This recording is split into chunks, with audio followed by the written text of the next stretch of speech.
అయితే ఇప్పుడు మనం ఈరోజు ఫౌండేషన్ అప్లికేషన్ గురించి, ఇప్పుడు మీకు ఇంకా కన్సీలర్ క్లాసు, ప్రైమర్ క్లాసు ఇంకా రాలేదు. పిగ్మెంటేషన్ ఉంది, డార్క్ సర్కిల్, అది కవర్ చేస్తలేదు మనం ఇంకా. ఓకే, అది ముందు క్లాస్లో ఉంటాయి. ఇప్పుడు మీరు చూడండి, వేరే అకాడమీ ఇలా పిలిపించి ఇలా మీకు ఇంత చేపిస్తారా?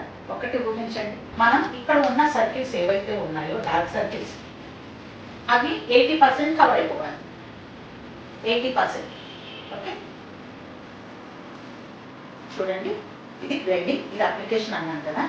మనకు కావాల్సిన కలర్ని ఇప్పుడు నేను ఇటువైపు వేసి చూపిస్తాను. అలా ఇవన్నీ మిక్స్ చేసి నేను అలా వేసేస్తాను. కరెక్ట్ కలర్ కలెక్షన్ నేను ఇప్పుడు చేసుకుంటున్నాను. చూడండి, దాంట్లో వైట్ టోనింగ్ ఇప్పుడు మీరు చూడండి, ఇన్స్టాగ్రామ్లో ప్రొఫెషనల్ లాగా చూసిన పింక్ టోనింగ్ లా ఉంటుంది, కొంచెం పీచ్ కలర్లో ఉంటున్నాయి skin tone. Okay, pink tone తెలుస్తుందా మీకు? లైట్ పీచ్ కలర్ తెలుస్తుందా? వైట్గా ఉన్న వాళ్ళకి ఎప్పుడైనా సరే మనం పింక్ టోనింగ్ ఇవ్వచ్చు. నార్మల్ స్కిన్ టోన్, నా టోన్, మీ టోన్